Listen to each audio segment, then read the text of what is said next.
Welcome to the channel, or welcome back to the channel, whichever's more appropriate. Today, we're going to be working on our 96 Ford F-250 XLT.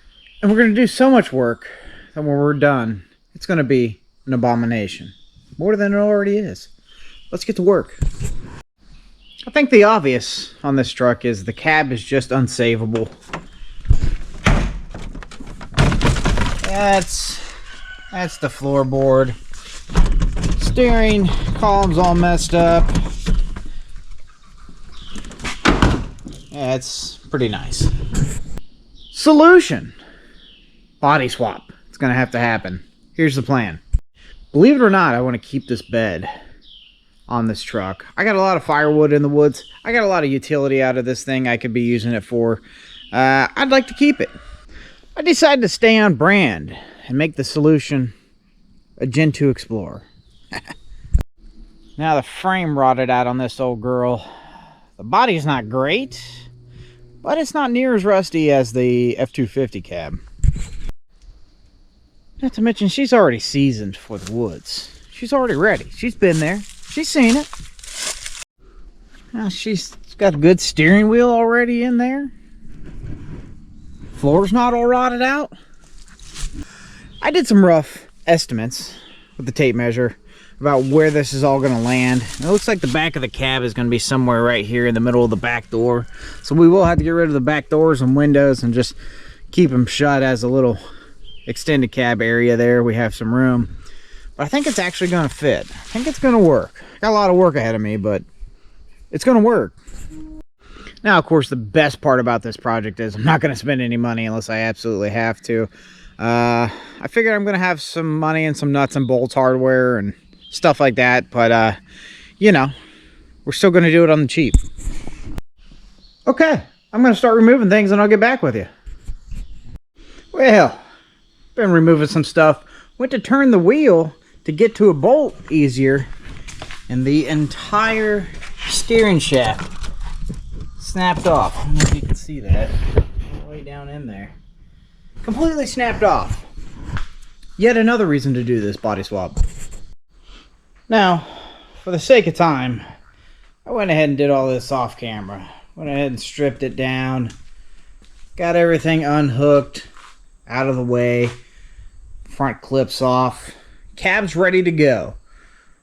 Everything is unhooked. It's ready for a chain to be wrapped around it and pulled right off here. I think we're ready to go. We got all kinds of spaghetti going on here. Oh, what are we going to even do with all that? I don't know. But in this process of fuel injection nightmare, I hope to simplify this a bit and take off as much of the emission stuff as I possibly can. You don't need this. You don't even need it. You don't need the whole system. EGR. Stupid.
Man, the old Bob Kitty makes easy work of that kind of stuff, but we got both rusted piles of junk in here, ready to see if we can't swap them. This week in Hoarding Justified, that broken airline you've been keeping around for years for no reason. Found a reason. Now with that pesky cab out of the way, we can see some of this exhaust work. That's where I did half of an EGR delete on the manifold there, and for some reason never got to that one, so we got weird exhaust leaks all over this thing. Not to mention whatever happened here comes back over here. Yeah, I'm not quite sure what went down there. This isn't my work, but I certainly respect it.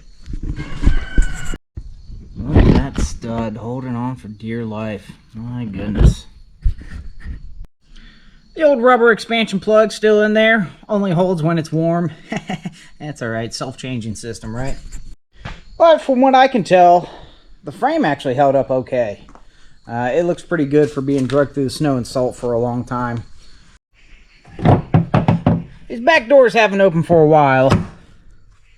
Wonder why. I got a lot of work ahead of me. I'll check back in when some progress has been made. Progress has been made. Lots of head scratching, lots of beard tugging, but I think we figured it out. Here's everything you missed. I went to wire this thing up so it would run on the frame without the cab, and couldn't get any spark out of it. Traced it back, I was getting no signal to the coil. I assumed I had hooked something up wrong, and I went through every wire on this thing. Turns out the sensor in the distributor, the pickup sensor, was dirty. I cleaned that off, I started getting signal, still wouldn't start. Coil was bad. I drove this thing in here, but put a different coil in it. She does start now. Had to borrow a 12-volt coil off the old Nissan there, but let's hear her sing for a second. And we got her key on. All clicky, clicky, fuel pumpy. Power to her coil.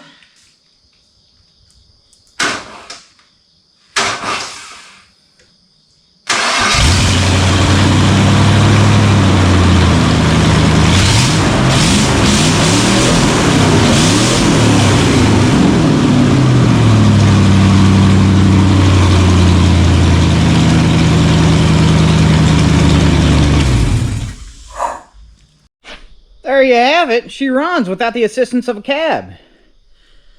A lot of vice grips to use here, but no cab. Progress on the Explorer. Almost all the mounts are out. I got one more I'm fighting there with the old Sawzall. It just didn't want to come out, so I got to cut the whole mount off of it. All the others came out or were already broken, but a lot of disconnecting wires and whatnot in this thing. Progress has been made. Did have to spend some money on some cutoff wheels, Sawzall blades, but we should also be able to use these beyond this project, so.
Not as smooth as the F-250 cab, but we got her done eventually. Look at this rotten pile of mess here. Oh boy. Oh dear. All the bad frame stuff starts right there. And from there back, it's an absolute nightmare. Okay, I did do a little test fit. I think that I forgot to turn the camera on. I set it up and forgot to turn it on. But I did take a few pictures.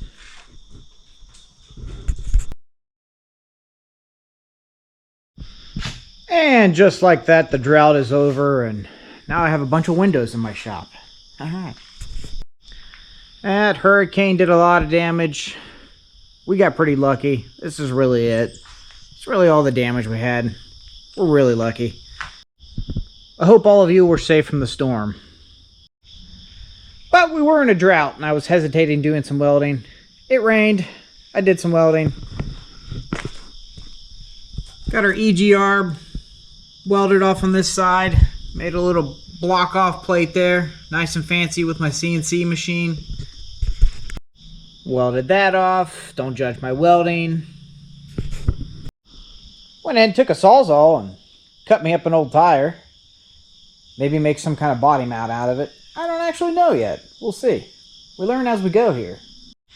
Also, remove the fan. Who needs that? Just put the old bolts back in it. Fan's gone. If we're able to jam a radiator in here, we're probably going to run an electric fan. But as far as saving space on a tight fit, that fan stuck out quite a bit, so that's going to help us squeeze this. It looks like everything's going to fit okay. We got a little close right here. This is the fuel line and the loom. We broke the loom, didn't damage the fuel line any. But I think we can put a little extra cover on that, make it better. Okay, solution to that. Old garden hose, slice it down the middle, cap over the lines, a couple zip ties. Now we have a little bit of chafe room there. Now we got something to check on. If we start seeing chafing on our hoses here, we know we got a problem. We'll have to lift up the cab some more, but good place to start being safe. Fuel lines. Thanks for your help, Kirby. You've been a big help. Yeah.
We got her on there. Got her back in the shop here. Looks like we're pretty close, side by side. Looks like it might have to go that way just a touch. Same thing in the back. Pretty close. I have to make a plan to close all this in somehow. This is what I've come up with for body mounts. This is the sidewall out of that tire I cut out. I cut a hole in the middle. Stack them about 4 high per mount. That gives about 1.5 inches, I'm thinking, after they're nice and squished. Maybe 1 3/4 inches. And that should give us plenty of room between the frame and the body. Doesn't this look like a fun puzzle? It's going to be great. It's going to be a lot of fun. We're going to figure out where every single wire goes. It's going to be great. Somebody's ready to go for a ride. Pardon me, ma'am. Ma'am. Yes. Okay. Okay, that's sort of the plan. Those aren't in there very tight, but as soon as it settles on the old mount there, gets bounced around, they'll be nice and secure. The bolt's in there. It's all the counts. The other side turned out the same, but the front were way off. I don't know if you can see them. I did manage to get bolts in the front. Wasn't quite what I was looking for in the front, but happy little accident. That is the old cab mount from the F-250. That just cradles that thing just right, man. And this thing turned out actually pretty solid. Hey,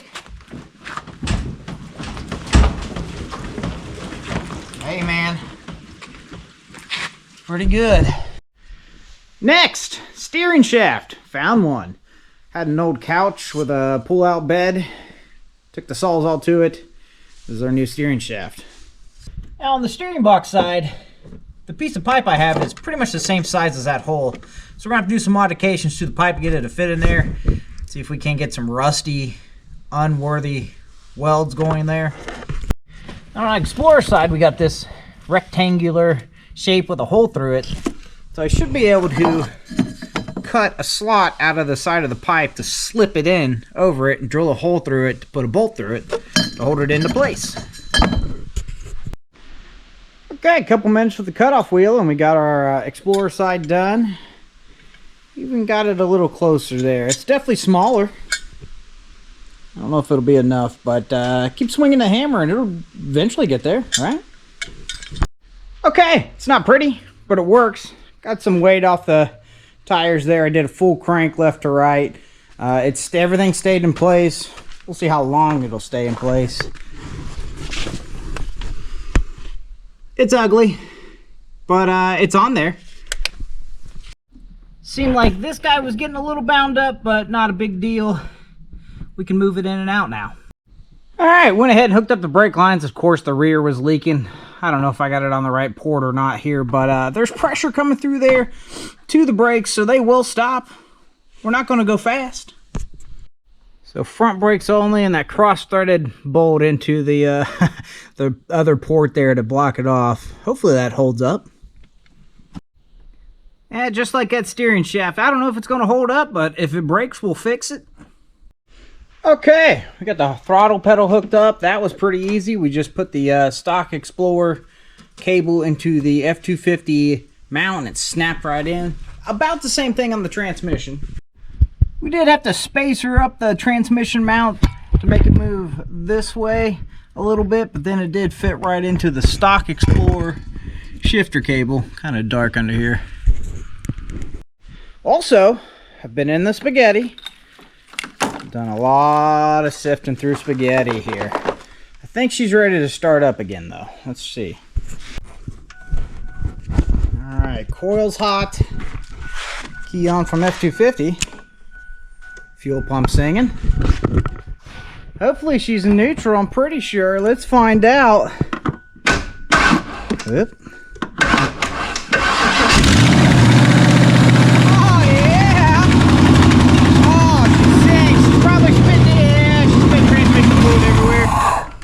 She runs. Forgot about the transmission lines. Forgot about them. So not all of this is necessary to run. But I don't know what to cut off and keep. So we're a transmission line away from being able to start this thing, back it out of the shop, steer it into place, and stop it. That's pretty good. Now we should run.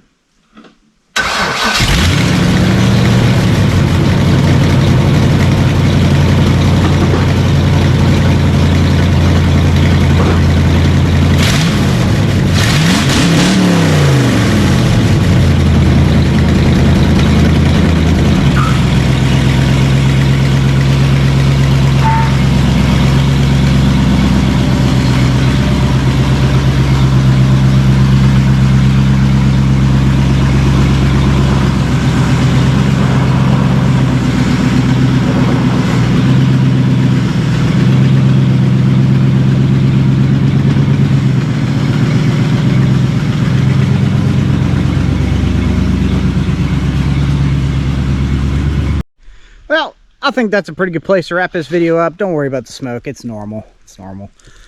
Still got lots more work on this unit. Got to do a cooling system. And, you know, some other details. Don't worry about it. But, thanks for watching, guys. See you in the next one.